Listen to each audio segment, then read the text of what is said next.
A esquerda está desesperada. E desesperada por quê? Porque nos últimos dias o movimento de oposição ao governo federal, ao governo Lula, tem demonstrado uma força bem maior do que a própria situação, ou seja, o governo, esperava. Os movimentos de deputados que foram ao exterior fazerem denúncias. Depois veio a bomba dos arquivos falhas do Twitter, que também escancarou a questão da censura envolvendo a um lado da nossa justiça e contrário à outra. E para completar, nós temos a questão econômica no Brasil e as pautas de esquerdas, né, que estão chegando ao Congresso e ao Senado, têm sido rebatida e o governo vem perdendo. Você quer ver uma coisa? 1 trilhão em 14 meses, 1 trilhão chegou a dívida pública do nosso país. Gente, o Brasil nunca teve uma dívida tão alta em toda a sua trajetória, em toda a sua história. E o PT bateu recorde em 14 meses chegar a esta dívida bruta que assusta.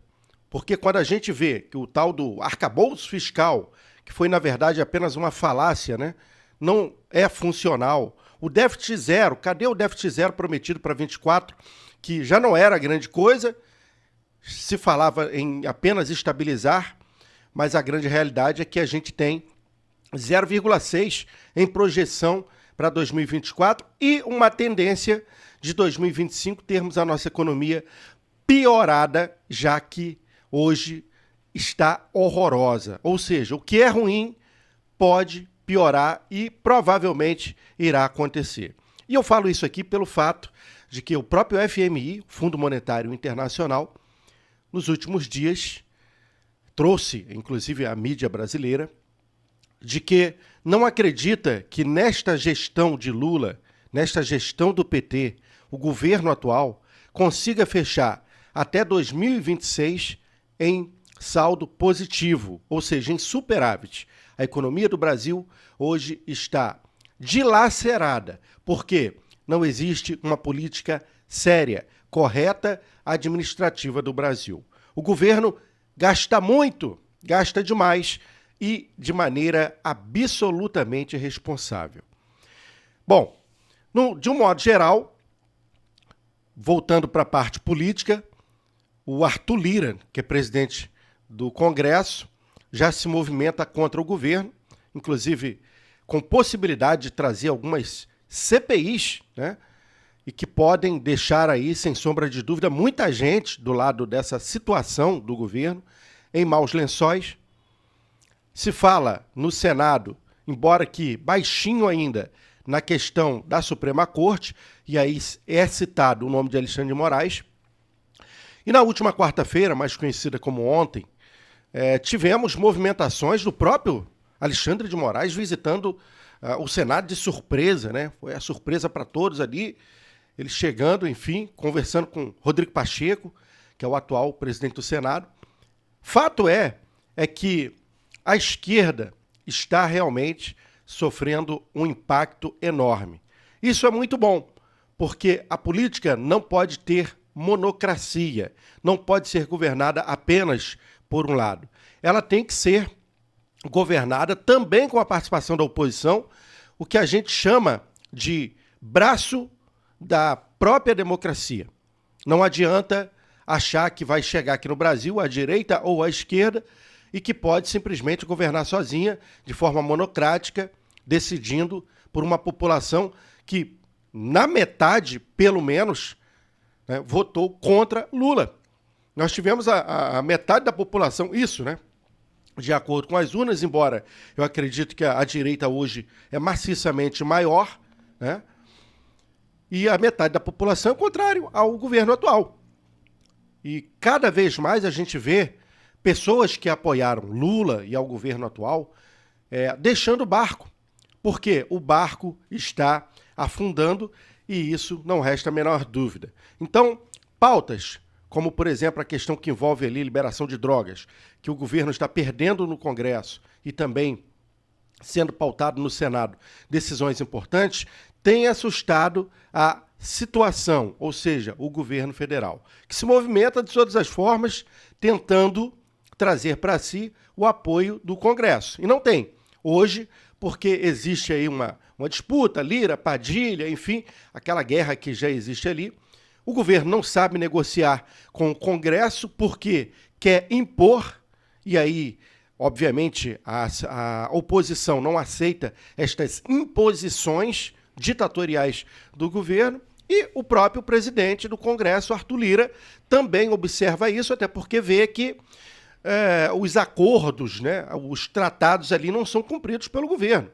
Então, não há diálogo. E aí, a situação hoje no Congresso é muito mais favorável a pautas de direita do que as pautas da esquerda. E isto, para mim, é um motivo de comemoração, embora ainda muito acanhado, porque precisamos, eu digo precisamos, a direita precisa trabalhar muito para recuperar, acima de tudo, a democracia nesse país. Mas vamos lá.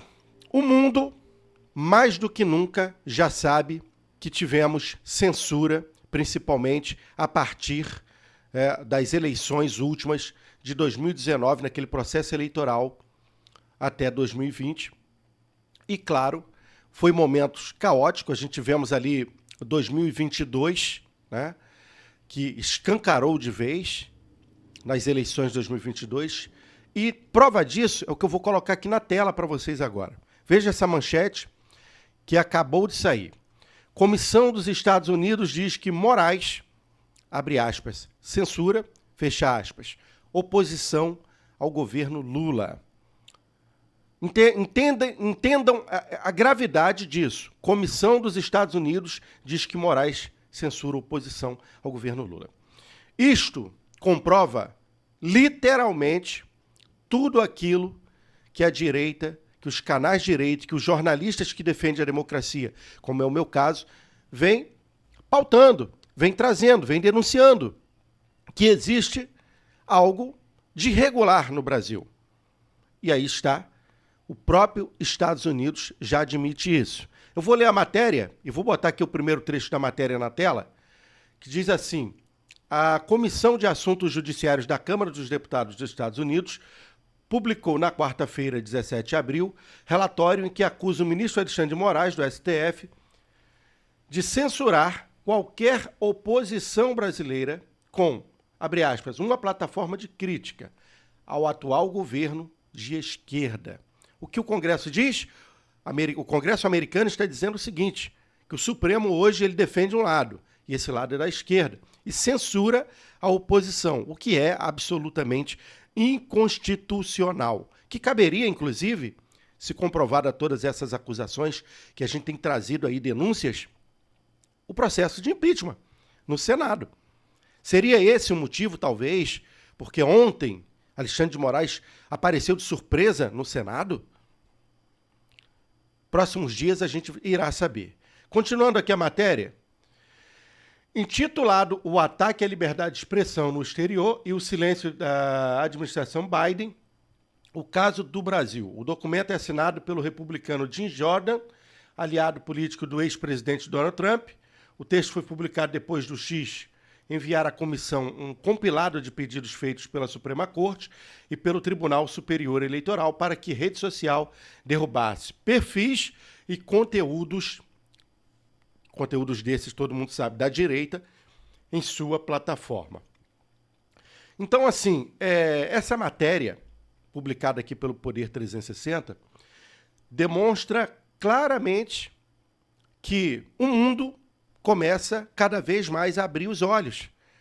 A gente já vê o Congresso americano se movimentar, você vê que essa matéria é baseada nos documentos que foram solicitados pelo Congresso americano ao X, depois desse embate entre o Elon Musk e o Alexandre de Moraes.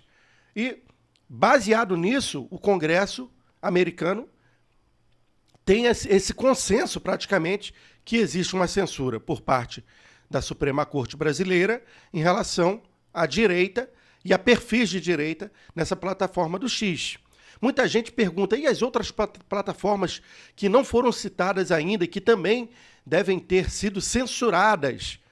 Eu acredito piamente que as outras plataformas deveriam, né, também serem observadas neste sentido, já que talvez o Twitter, o X, foi o único que conseguiu naturalmente se opor, embora com ameaças de punições, ameaças aí, conforme o próprio Elon Musk afirmou, né, de pagamento de multas altíssimas, milionárias, mas ele colocou aquela frase maravilhosa, né, que os princípios valem mais que o dinheiro, né? Então, parabéns a Elon Musk. Então, esse efeito que hoje a gente tem no Brasil, expondo, né, escancarando um momento censurado que tivemos aí nas redes sociais, também se reflete para o brasileiro de um modo geral.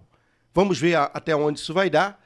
Eu acho que já é uma demonstração que o mundo está ciente, embora possa não acontecer nada, mas pelo menos o movimento de direita e até mesmo a imprensa que defendia esse lado começou a tomar atitudes e posições diferentes. São posições que podem corroborar com tudo aquilo que a gente vinha falando, que os olhos estão se abrindo, os argueiros estão caindo e esperamos que esta luz no fim do túnel, que eu usei recentemente aqui num vídeo, ela comece a clarear ainda mais esse túnel e que a gente saia dessa escuridão que caminhamos, não só na questão da censura, na questão econômica, mas de um modo geral do desgoverno de Lula e todas essas instituições aparelhadas do seu governo.